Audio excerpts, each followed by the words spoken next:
Hello everyone. Right, okay, so today we're going to start the Python programming unit. I know it's going to be your first time programming for most of you, but hopefully in this activity we'll be looking at the following. Okay, so all of us should understand that computer programs are created using programming languages. Most of us should hopefully understand that the meaning of syntax and be able to identify a range of variables. And some of us should understand the role of keywords such as print. Okay, so first of all, guys, let's look at what Python is. So we're going to be learning to program in Python, which is a programming language that's used to make lots and lots of different programs. So for example, it's used to make games, work-related programs, learning programs, okay, and all sorts of websites. Okay, so it's a really popular program, and many organizations are using Python to create lots of different types of program. Okay, guys, have you ever wondered how all these programs were created? Well, we've got a range of program languages that are used. So people that develop programs are called software developers. Okay, and they often use programs such as, you may have heard of some of these, such as, for example, Java, Python, which is the one we're looking at, C++, SQL, this is normally for databases, and Visual Basic, which is an older version, one that Microsoft tends to use. Okay, what sorts of jobs, okay, can we get through learning how to program? Well, if you're interested in going into games development, engineering, software development, or network engineering, then ideally you need to have an understanding of how to program, or at least the concepts of programming. Okay, right guys, so we're going to look at our first keyword now, and our first keyword is the word syntax. Does anyone know what the word syntax means? Okay, so have a think about it, guys. What does the word syntax mean? Okay. Right guys, okay, so what is syntax? So syntax refers to the structure of sentences in a programming languages. So most errors, okay, that people make while programming tend to be syntax errors. So for example, here we have Python. Now the word print here is a keyword. It means that it's a word that the program understands. So here I'm saying print, my name is Mr. Haseen. So notice here guys that Mr. Haseen is inside quotes. Okay, if for example I forgot to make the quote, okay, or I forgot the parenthesis at the end, then I would get what we call syntax errors. Okay, in fact guys, let's try this out. Okay, so this is Trinket. You guys will have a link to this from the website. Okay, so for example guys, if I say let's say print hello, and I'm not closing the parenthesis, if I press enter, sorry, if I run the program, we can see here that it says syntax error, unexpected, EOF while passing. Okay, so here we have a syntax error. Now if I close the bracket and I run the program again, okay, then here it prints hello, which is what we want it to do. Okay, so that's what's meant by syntax error. It's an error often, okay, in the structure of the programming language. Okay. Right guys, so that's our first keyword. So remember, these words are likely to come up in our assessments, okay? Now guys, another key concept, okay, is the concept of data types. Okay, so in programming languages, we have different types of data type. So for example, guys, we have alphanumeric. Now, alphanumeric is also known as string. So what I'm going to do here is I'm going to put string here as well, because this is also what it's known by in most programming languages. Okay, so for example guys, if I want to input the word, let's say car or NIA or this value here, which is a telephone number, these are examples of string. Can anyone tell me, so teacher, you can pause the video here, can anyone tell me why is this here an example of text, okay, or a string and not a number? Why is this here an example of text and not a number? Okay, so pause the video and see if anyone can answer that question. Okay, the reason guys is because it starts with a 0. Okay, so we don't have any numbers that start with zeros. So in this case, any number that could possibly start with a 0 should always be stored as text, okay, or a string, and never as a number. Okay.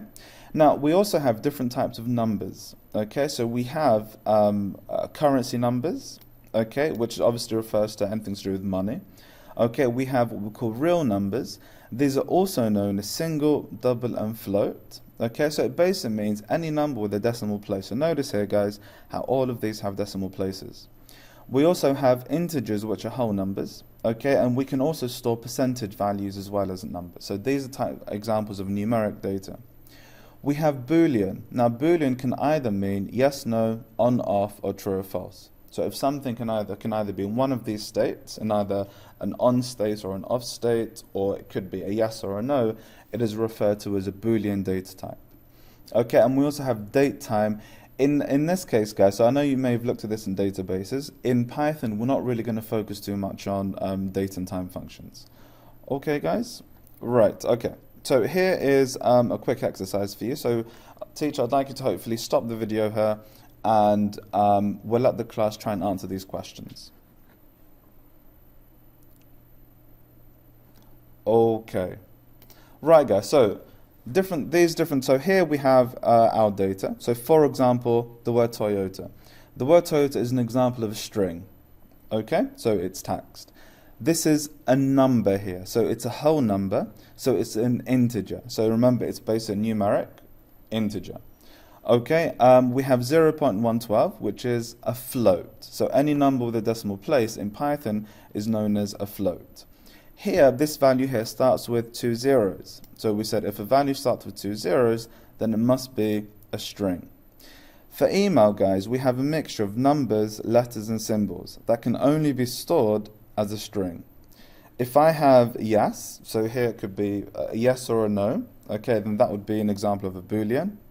Here we have a really long number. Now, this could either be, okay, and normally actually I probably wouldn't store it as a string. This is my mistake. Here, this is more likely to be an integer. Okay. We have 1.76, so decimal number is known as a float. No is Boolean. Here we have date. Okay, and here we have a float. So notice here, guys, although it's currency, a currency is also a type of float. So when it's stored, it doesn't actually store the $sign. Okay, guys? So these are our examples of variables. Sorry, examples of data types. So here we have our data type, and this is our example of our data. So it's very similar to what you would have studied when you looked at databases. Okay. Right, guys. Now, moving on. Okay, so here we're going to look at the keyword variable, which is really important. Okay, so what we're going to do, so hey, does anyone know what a variable is? Any idea? So teacher, stop the video here and ask the students just to have a think about it. Okay, right, guys, so here when we say a variable in computer science terms, okay, or in programming terms, simply means a place in memory where we can temporarily store data. Okay, so it's a place in memory where I can temporarily store data. So for example here, guys, this is some Python code. Okay, so what I've done here is I'm making a variable called a, and I'm what we call assigning the number 1 to this variable called a. In other words, I'm putting the number 1 inside of a.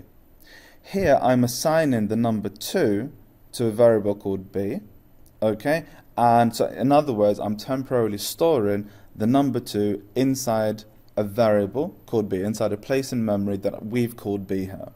And here I've done the same with c. So now when I print a, print b, and print c, what do you think it's going to print, guys? Have a think about it, okay? Or what we could do is we could actually test this out ourselves. So I'm going to open up. So here, guys, I'm going to delete that. So I'm going to say a equals, let's say 5, okay, b equals 10, and c equals 20. So here I'm assigning these values, okay, into these variables. So what I'm then going to do, guys, I'm then going to print. So remember, it must be lowercase. So print a. And now if I print a on its own, if I click run, okay, look what happens here, guys. Can you see it prints 5? because it's not printing A here, it's printing the variable, the value that A has stored inside it. So what do you think happens if I say print C? What would happen if I print C? As most of you correctly guessed, it prints 20 because it prints whatever's inside the variable C here. Okay, guys? Right. Okay, so what I'd like you to do for me, okay, for this lesson and probably the next lesson as well, is you guys are going to go to the website. Okay, now the website is, this is the URL for the website. Okay, so it's sites.google.com/view NIACS. So this is the website name. So go there, and once you're in, guys, I'd like you to go to year 7, then programming. So year 7, programming. Once you're in, guys, I'd like you to load this activity sheet over here for me, please. So